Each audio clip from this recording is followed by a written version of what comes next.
আমি তো হেডফোন লাগিয়ে নিলাম, তোমাদের নিজেদের সেফটির জন্য হেডফোনটা লাগিয়ে নিও, না হলে গুরুজনদের থেকে একটু দূরে গিয়ে ভিডিওটা দেখো, কারণ আমার ভিডিওটা তো একটু ইয়াং এজের জন্য, বয়স্কদের জন্য নয়, বাচ্চাদের জন্য নয়। হ্যাঁ, এবার আমি তো ইউটিউবে এসেছিলাম রোস্টিং ভিডিও থেকে হাসার জন্য। এই দাদা কি পানো দেখাচ্ছে নাকি যে বয়স্কদের বাচ্চাদের দূরে থাকতে বলছে, হেডফোন লাগাতে বলছে? দাদা ভেজলিন নেবো না কি নেবো না?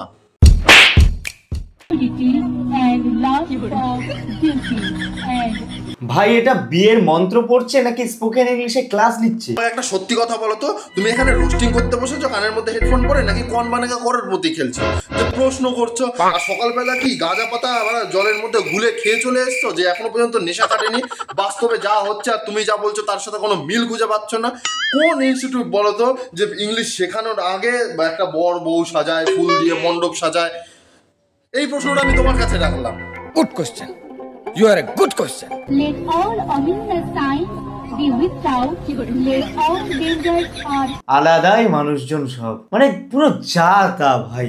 এর থেকে রাজুদার পরোটার ডায়লগটা বলে যদি বিয়ে দিত তার মানে ভালো হতো। নিজে 8 পাস বলে সবাইকে তাই মনে করো, এখানে যে বিয়ে করছে তার কোনো সমস্যা নেই। তুমি এখানে পরোটা মন্ত্র বললে ভালো হতো বলে আলবাল বকছো রোস্টের নামে। হ্যাঁ, আর যদি বিয়েতে এই মন্ত্র পড়ে যে 1 প্লেটে 3টে পরোটা, তাহলে ফুলসজ্জার রাতে কি করবে? প্রেসিডেন্টের জায়গায় আনলিমিটেড তরকারি লাগাবে। আমার ছেলের দায়িত্ব সব বৌমার হাতে তুলে দিলাম। বোঝো কাণ্ড, ভ্লগার শাশুড়ি। ওহো, দাদা রোস্ট করেছে। এই ক্লিপটাকে দেখে দাদা বলেছে ভ্লগার শাশুড়ি। আমি তো বুঝতেই পারিনি যে শাশুড়ি এখানে ভ্লগ বানাচ্ছে। আমি তো ভাবলাম ফোনের ক্যামেরা খুলে সকাল সকাল পানু বানাতে শুরু করে দিয়েছে।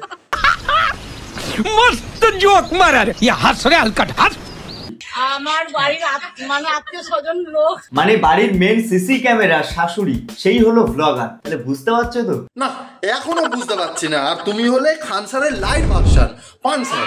তুমি থাকতে আমরা কেন অন্য জায়গা থেকে বুঝবো? তুমি বোঝাও। খুঁটিনাটি যা হবে সব ভ্লগের আকারে তোমাদের সামনে তুলে ধরবে। ওয়েট করে থাকো, অনেক কিছু দেখতে পাবে। আচ্ছা, অনেক কিছু দেখতে পারবো। পান স্যার বলেছে যখন, আমরা নিশ্চয় দেখবো। কিন্তু পরের বছর পরীক্ষায় আসবে তো? হ্যালো বন্ধুরা, তো তোমরা অনেকেই জানো যে আমরা 3টে বান্ধবী একটা ছেলেকে বিয়ে করেছি। এটা আমি কি শুনলাম? 3জন বান্ধবী একটা ছেলেকেই বিয়ে করেছে? এ শালা মালটা কালা নাকি? দাদা তুমি হেডফোন পরেও যা শুনেছো আমি হেডফোন ছাড়াও তাই শুনেছি। এইভাবে অবাক হওয়ার কি হচ্ছে? 3টে বান্ধবী একটা ছেলেকে বিয়ে? কাজদা ভাই ছেলেটা কোন লগ্নে জন্মেছিল এরকম ভাগ্য পেল 3টে বান্ধবীকে একসঙ্গে বিয়ে করে? ছেলেটা বাল বিচি লগ্নে জন্মেছিল, ঠিক তোমার যে লগ্নে জন্ম তার পরের লগ্নতে। ভাগ্যিস তোমার লগ্নতে জন্ম হয়ে যায়নি, তাহলে সালা আমরা আবার একটা বাল বিচি পান স্যার খুঁজে পেয়ে যেতাম। সালা যে কথায় কথায় রোস্টের নামে আল বাল প্রশ্ন ছুড়ে মারতো এম করে। ये मेरे पापा हैं और अभी हम दुनिया को हमने भी दिखा दिया कि हाँ हम शादी करके। মানে বিয়েটা আজকাল কতটা নোংরা পর্যায়ে চলে গেছে সেটা তোমরা ভাবতে পারছো? মানে বাবা আর মেয়ের মধ্যে বিয়ে, মানে কি হচ্ছে এটা? আবার একটা প্রশ্ন, ওটা কিছু হচ্ছে না, দাদুর বীজকে ফুলকো লুচি বানানোর প্রস্তুতি হচ্ছে।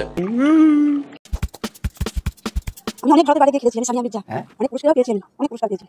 আমি সচিন টেন্ডুলকার, আমি ভারতবর্ষ খেলেছি, ভারতবর্ষের বাইরে গিয়েও খেলেছি, সব বোলারদের পুরো ধুয়ে দিয়েছি, পুরো চাটনি বানিয়ে দিয়েছি। আমি সচিন টেন্ডুলকার, আমার কাছে অনেক পুরস্কার আছে, অনেক ট্রফি আছে। দাদা এটা রোস্ট করেছে। 1.3 মিলিয়ন মানুষ এই রোস্টটি দেখছে। সরি, 2 থেকে 2.5 লাখ মানুষ। সারা জীবন হ্যান্ডেল মেরে দাদা রে ও দাদা পড়ে গেল আরে ভাইব আছে বস। ভাইব তো থাকবেই, কারণ তোমার জীবনের সাথে অনেক মিল আছে না। তোমার উপর যদি কোনো বায়োপিক বানানো হয় না কোনো দিন, মানে ভবিষ্যতে ধরো কারোর অনেক পয়সা হয়ে গেছে, পয়সাটাকে একটু বিলিয়ে দিলাম, লোককে একটু দেখালাম আলবাল জিনিস, সেজন্য যদি তোমার বায়োপিক তৈরি করা হয় তখন সেখানে হবে এইটা তোমার টাইটেল ট্র্যাক। এখনই শুনে নাও তুমি। এটা হাস্যকর এই দেশের জনগণের জন্য হাস্যকর। গায়ের বল শ্বশুর আমায় দান করেছে হ্যান্ডেল মারার কল। কি বললো এটা? শালা মালটা কালা নাকি? কানের মধ্যে এত বড় বড় হেডফোন পরেও শুনতে পায় না। सही पकड़े हैं। শ্বশুর আমায় দান করেছে হ্যান্ডেল মারার কল। শ্বশুর আমায় দান করেছে হ্যান্ডেল মারার কল। এটা কি ভাই? এরকম লিরিক্স কোথা থেকে পাই? ওই তুমি যেখান থেকে রোস্ট করার জন্য স্ক্রিপ্ট পাও, ও সেখান থেকে গান করার জন্য লিরিক্স পায়। শালা ইউটিউবে এসে বাল বিচি করে বেড়াচ্ছে বালগুলো। হ্যাঁ কি করছে কাকা? এ কাঁচা খাবে নাকি? হ্যাঁ, ইস পাড়াটা মানুষ না রাক্ষস? দাদাকে বালবিচি রোস্টার বলবো নাকি পানসার বলবো নাকি তোগলা চোদা মিথ্যেবাদী ফুটো চোদা সোনাগাছির দালাল বলবো বুঝতে পারছি না। শালা এইটুকুর মধ্যে 3টে প্রশ্ন করে ফেললো। কি করছে কাকা? কাঁচা খাবে নাকি?